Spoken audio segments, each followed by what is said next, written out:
Assalamualaikum warahmatullahi wabarakatuh. Alhamdulillahirabbil alamin wa bihi nasta'in ala umuri dunya waddin. Wa sallallahu ala sayyidina Muhammadin wa ala alihi washabihi ajmain. Pertama-tama marilah kita memanjatkan puji syukur kepada Allah Subhanahu wa taala karena telah dilimpahkan kesehatan oleh Allah Subhanahu wa taala sehingga bisa melaksanakan aktivitas sehari-hari dengan baik. Semoga perkuliahan ini tetap lancar, memberikan manfaat terhadap ilmu-ilmu yang kita kaji. Teman-teman di rumah tetap menjaga kesehatan supaya dapat terhindar dari penyebaran COVID-19 ini. Pada bagian pertama materi kuliah kita tentang arbitrase syariah membahas tentang konsep penyelesaian sengketa yang diatur dalam perundang-undangan di Indonesia. Bagian pertama yang harus kita pahami adalah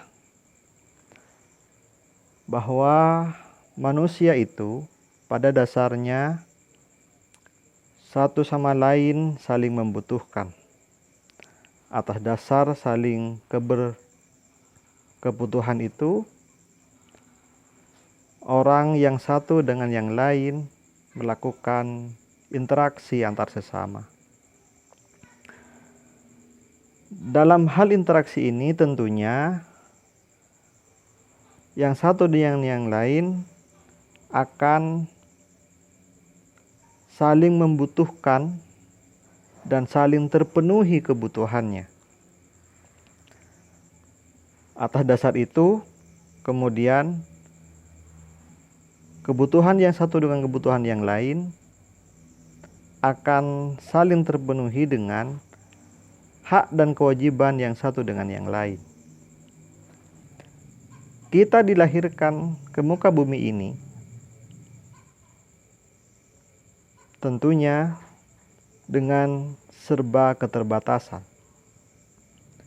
Kita tidak bisa memenuhi kebutuhan kita sendiri, dilakukan oleh kita sendiri. Maka kita harus kolaborasi dengan orang lain untuk memenuhi kebutuhan kita itu. Maka disitulah kemudian dituntut untuk saling interaksi antar sesama dalam rangka memenuhi kebutuhan kita masing-masing.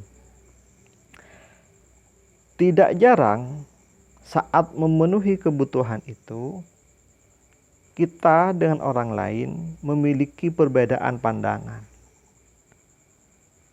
Kalau hanya sekedar pada perbedaan pendapat, biasalah karena kita sesama manusia memiliki cara pandang berbeda. Yang mau tidak mau kita harus hormati perbedaan pendapat itu. Tetapi jika perbedaan pendapat itu mengenai suatu objek tertentu yang di situ melekat hak seseorang, maka perbedaan pendapat itu tidak boleh kemudian kita biarkan begitu saja. Kita harus melakukan tindakan secara benar menurut perspektif hukum, menurut pandangan peraturan perundang-undangan. Mengapa? Kalau kita salah melakukan tindakan yang itu berdampak pada merugikan orang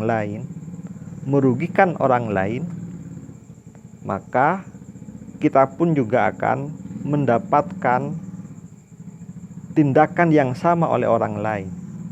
Orang lain tentunya tetap akan mempertahankan apa yang telah menjadi haknya. Objek apa yang dimaksud tadi itu? Ya tentunya apabila itu menyangkut barang, yaitu benda baik bergerak tidak bergerak atau berwujud tidak berwujud. Misalnya, saat kita beli produk, anggaplah bolpen ini adalah objek berupa benda. Benda ini, barang ini, sebelumnya ada yang memiliki hak. Siapa? Tentunya pembuat, produsen. Saat kita akan memilikinya, kita butuh perikatan. Kita butuh hubungan hukum, yaitu saya sebagai pembeli, produsen sebagai penjual. Ini namanya hubungan hukum. Hubungan antara subjek hukum saya dengan penjual juga sebagai subjek hukum, di mana saya dan penjual ini sama-sama bisa mendukung hak dan kewajiban. Maka di situ disebut dengan subjek hukum. Untuk saya dapat memiliki bolpen ini, kita melakukan hubungan hukum, yaitu terjadilah yang namanya jual beli. Ini tidak akan terjadi masalah jika nilai dari bolpen ini sesuai dengan apa yang dikehendaki oleh masing-masing subjek hukum, masing-masing pihak, baik penjual maupun pembeli. Saya menghargai ini 10.000, si pembeli, si penjual menghargai 12.000, juga akan tidak terjadi kesepakatan. Maka mencari di mana titik temu di antara dua subjek ini. Disitulah jika disepakati 11.000, maka disitulah terjadi kesepakatan. Maka bolpen ini yang awalnya menjadi hak si penjual beralih menjadi haknya si pembeli, saya. Tidak jarang kemudian untuk memiliki benda ini terjadi perbedaan pendapat. Dalam hal ini adalah menyangkut objek ini. Misalnya bagaimana kalau barang ini dikirim, tidak membelinya tidak secara langsung, lewat kurir misalnya. Bagaimana kalau ternyata objek ini, benda ini dalam jumlah yang banyak? Tentunya akan ada klausul-klausul tertentu yang harus disepakati bersama. Lah, di saat terjadi perbedaan pendapat tentang ini, maka mau tidak mau kita sebagai subjek hukum yang ingin melindungi hak kita supaya kita tidak dirugikan, kita perlu melakukan upaya-upaya hukum. Maka dalam upaya-upaya itu kita harus melirik kemudian pada ketentuan perundang-undangan yang ada di Indonesia. Menyangkut perbedaan pendapat mengenai suatu objek tertentu, maka disitulah muncul yang dinamakan dengan sengketa, di mana antar pihak memiliki perbedaan pendapat mengenai suatu objek tertentu berkaitan dengan hak dan kewajiban masing-masing pihak. Lantas, bisa jadi objek tertentu terdiri dari beberapa perbuatan, terdiri dari beberapa kelompok bidang perspektif. Misalnya,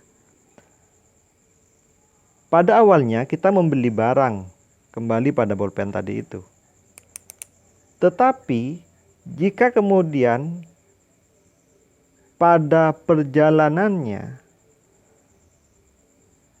terjadi perbuatan melawan hukum pada objek ini, itu bukan lagi ranahnya hubungan hukum antara subjek dengan subjek yang tadi itu antara pembeli dan penjual tadi itu, tetapi sudah menyangkut hukum publik lain, yaitu perbuatan melawan hukum menjadi ranahnya polisi.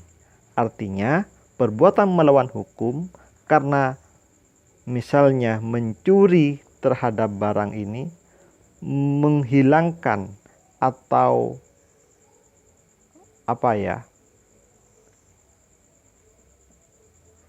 melakukan penadahan terhadap barang hasil curian, atau penggelapan misalnya, atau ada tipu muslihat misalnya, maka itu tidak lagi hanya hubungan si penjual dan si pembeli, tetapi ada aparatur negara lain berupa polisi, kejaksaan yang akan turut serta untuk menyelesaikan persoalan ini.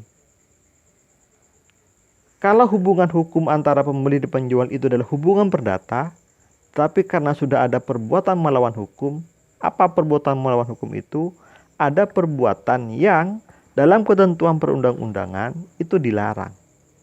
Tidak boleh, tidak mesti dilakukan oleh semua warga negara.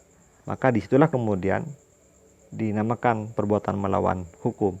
Ketika perbuatan melawan hukum, mau tidak mau polisi akan terlibat dan melakukan proses penyelidikan dan penyidikan sampai pada proses selanjutnya adalah masuk ke kejaksaan untuk dilakukan penuntutan. Untuk mempertahankan rasa keadilan pada objek yang dikehendaki oleh antar pihak, maka masing-masing pihak yang merasa dirinya benar akan terus berupaya untuk mempertahankan dan mencari upaya-upaya yang oleh hukum, dalam arti ini adalah oleh aturan perundang-undangan yang berlaku di suatu negara, dibenarkan untuk melakukan pemertahanan hak yang kita maksud tadi itu. Dalam konsep Indonesia,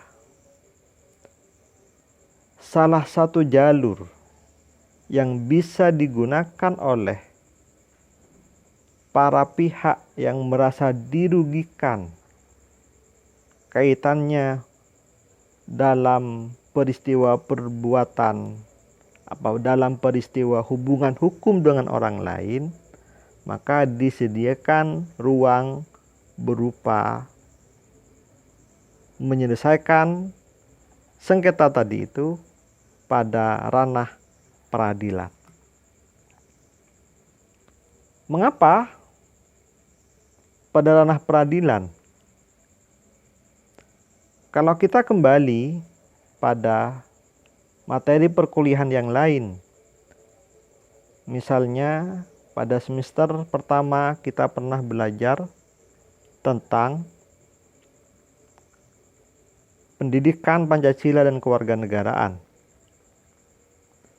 Barangkali dalam materi itu diajarkan tentang konsep negara hukum. Apa itu negara hukum? Tidak bermaksud untuk memperluas kajian kita, tetapi supaya kita mengingat kembali bahwa dalam konsep negara hukum adalah memberikan kepastian hukum bagi semua pihak merupakan salah satu tujuan dari negara hukum itu. Negara hukum harus menjamin setiap orang terpenuhi hak-haknya. Bagaimana untuk memenuhi itu? Bagi yang merasa tidak terpenuhi dapat melakukan gugatan atau mengajukan ke meja pengadilan supaya dilakukan pemeriksaan dan diputus secara adil. Orang akan merasa penting untuk mencari rasa adil itu seadil-adilnya. Pada sisi yang lain, orang juga akan merasa bahwa orang lain telah mencederai rasa keadilannya. Maka disitulah untuk memenuhi rasa adil itu, negara harus hadir memberikan rasa keadilan yang seadil-adilnya melalui sistem peradilan. Negara kita di Indonesia dalam sistem peradilannya, lewat beberapa peraturan perundang-undangan yang sudah dibuat dan disusun, ingin menciptakan rasa adil itu bagi setiap orang, bahwa setiap warga negara mendapatkan perlakuan yang sama di depan hukum. Dalam istilah asing disebut dengan equality before the law. Maka untuk memenuhi itu, sistem peradilan kita dibangun. Kalau kita membaca Undang-Undang Dasar pasal 24 misalnya, bahwa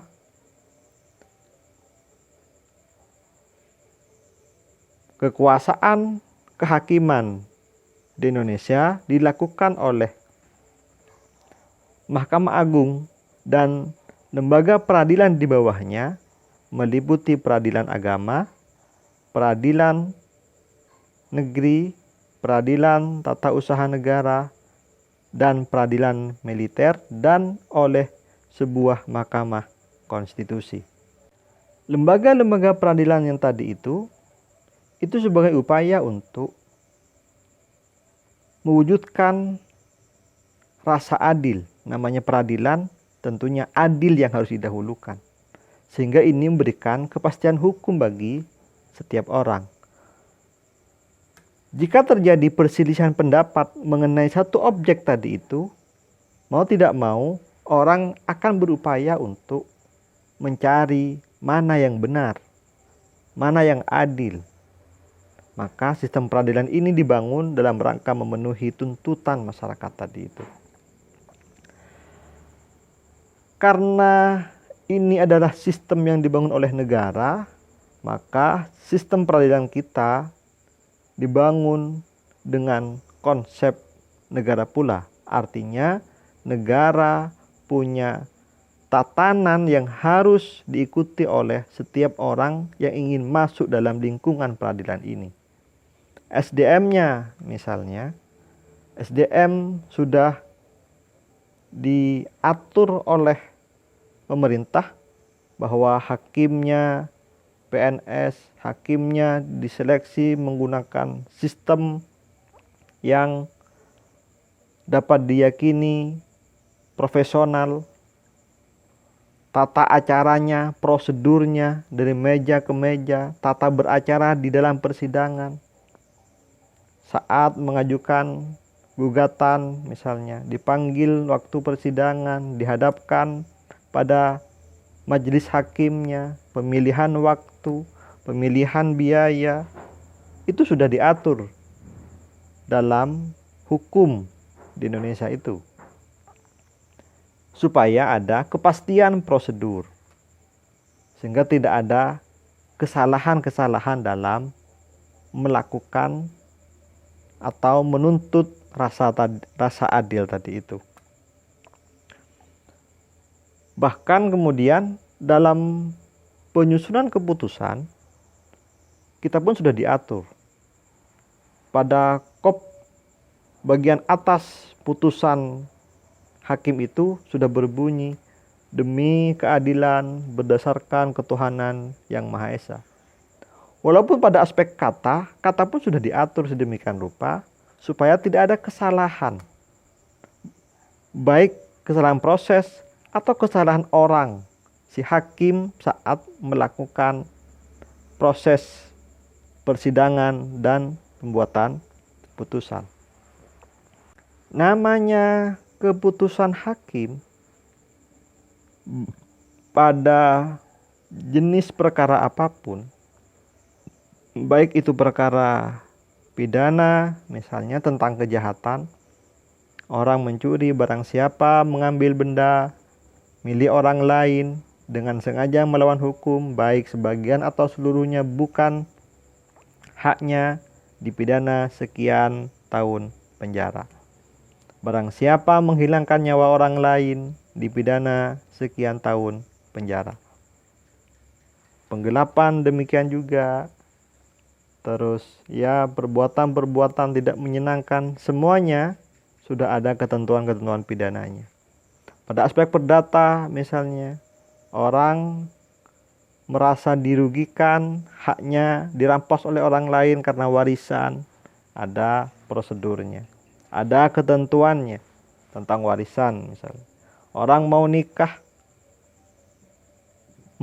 saja, kalau belum sampai usia tertentu sesuai dengan amanat undang-undang, harus minta dispensasi ke pengadilan misalnya.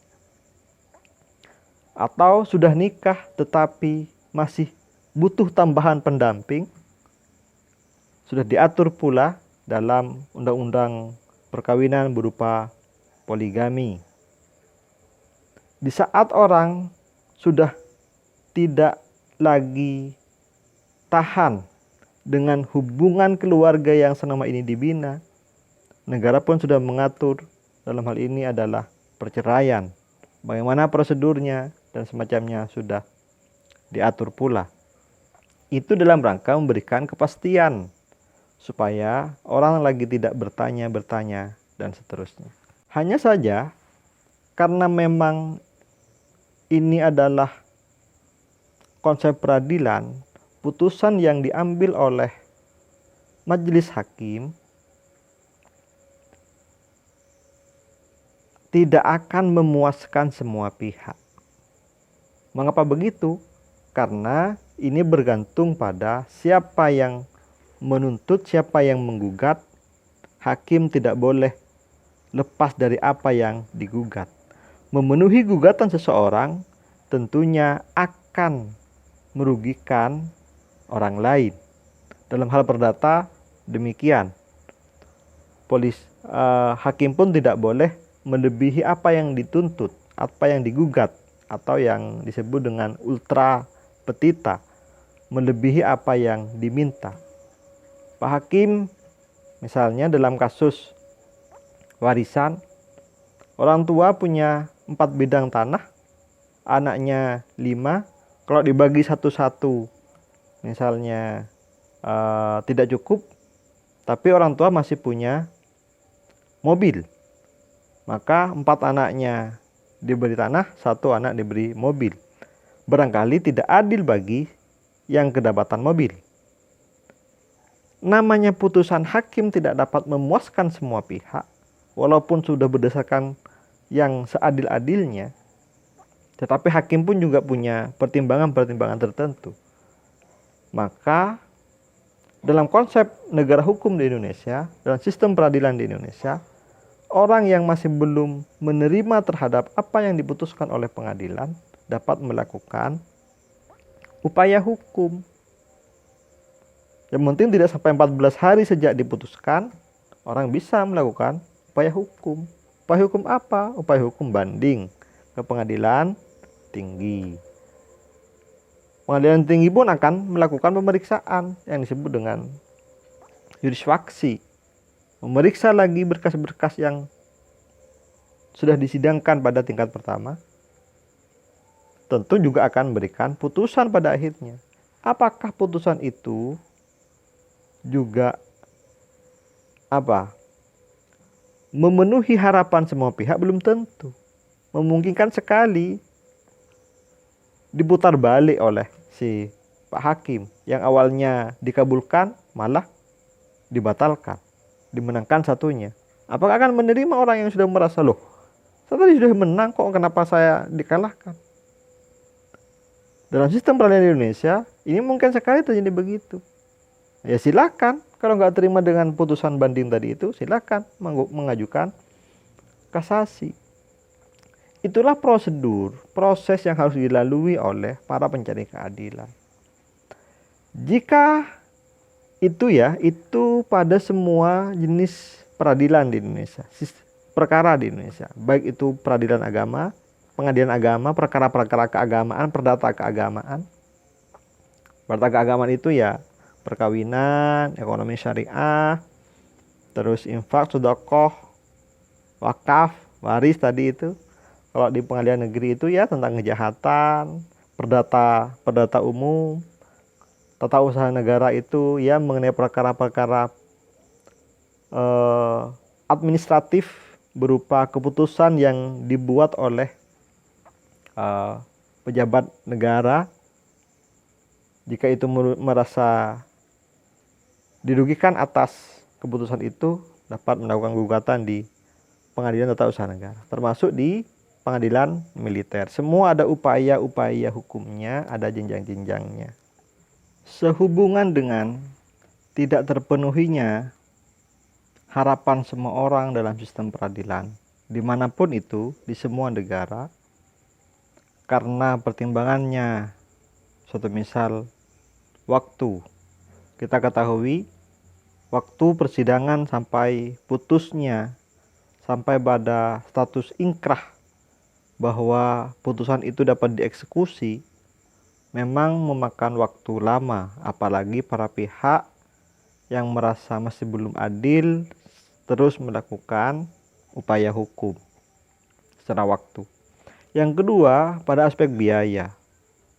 Kita ketahui walaupun semua biaya operasional peradilan kita sudah ditanggung oleh negara, hakimnya digaji oleh negara, para panitra, para petugas di dalam sudah digaji oleh negara, tetapi pada aspek lain, misalnya ya kuasa hukum atau penasihat hukum, atau biaya lalu lintasnya, transportasi masing-masing pihak saat datang sidang-sidang ke pengadilan, kalau hanya sekali dua kali barangkali tidak terlalu banyak. Apalagi yang banyak itu misalnya saat ditunda, apalagi para pihak hanya banyak, tentu akan memakan waktu dan biaya.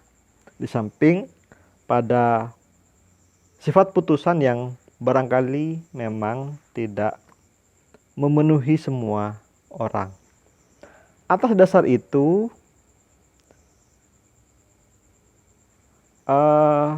dunia hukum kemudian mencoba untuk berpikir, apa tidak ada jalan lain untuk menyelesaikan sengketa tetapi tidak menggunakan jalur yang sudah biasa dipergunakan, tidak pada biasa lumrahnya, yaitu pada jalur litigasi atau jalur peradilan. Dengan beberapa pertimbangan-pertimbangan yang tadi itu, maka pada tahun 1999 dibuatlah undang-undang, yaitu Undang-Undang Nomor 30 tahun 1999 tentang arbitrase dan alternatif penyelesaian sengketa. Ini menjadi semacam harapan baru terhadap atau bagi para pencari keadilan, bahwa untuk memenuhi harapan semua orang, negara sudah menyediakan ruang berbeda dari sebelumnya. Yang tadi harus gugat ke pengadilan, proses pengadilan, harus menerima apapun yang diputuskan oleh hakim dan semacamnya. Maka lewat Undang-Undang Nomor 30 tahun 1999 ini diberi jalan-jalan lain ya oleh negara, barangkali ini bisa mengurangi penumpukan perkara yang ada di pengadilan. Kita tahu lamanya persidangan di pengadilan itu tidak lepas juga karena ya menumpuknya perkara. Hakim kita terbatas, waktunya terbatas, tetapi perkara terus saja bertambah. Ya, paling banyak kasus perceraian selama ini. Kalau kita cek pada masing-masing pengadilan agama di semua kabupaten, rata-rata kasus perceraian itu melambung. Dan itu memakan waktu dan biaya. Tetapi memang ada beberapa perkara-perkara yang harus melalui pengadilan. Misalnya kejahatan, mau tidak mau itu harus menggunakan pengadilan. Gak bisa pakai alternatif, harus pakai pengadilan. Perceraian pun juga harus melalui pengadilan. Gak bisa orang memutus perceraian dilakukan oleh di luar hakim. Orang datang pada siapapun, kiai misalnya, Pak Kiai, saya mau cerai dengan istri saya. Nggak bisa kemudian kiai walaupun ahli agama melakukan tindakan memutus perkara perceraian. Harus melalui pengadilan. Tetapi ada pada perkara-perkara yang memang itu wewenangnya diberikan kepada salah satu pihak, diberikan kepada masing-masing orang, yaitu berupa perdata perdagangan misalnya, karena memang diawali dengan kontrak tertentu, kesepakatan antar pihak, seperti yang saya sebutkan tadi itu beli bolpen misalnya, perdagangan. Jika terjadi perbedaan pendapat, ini masih memungkinkan untuk dilakukan proses penyelesaian sendiri.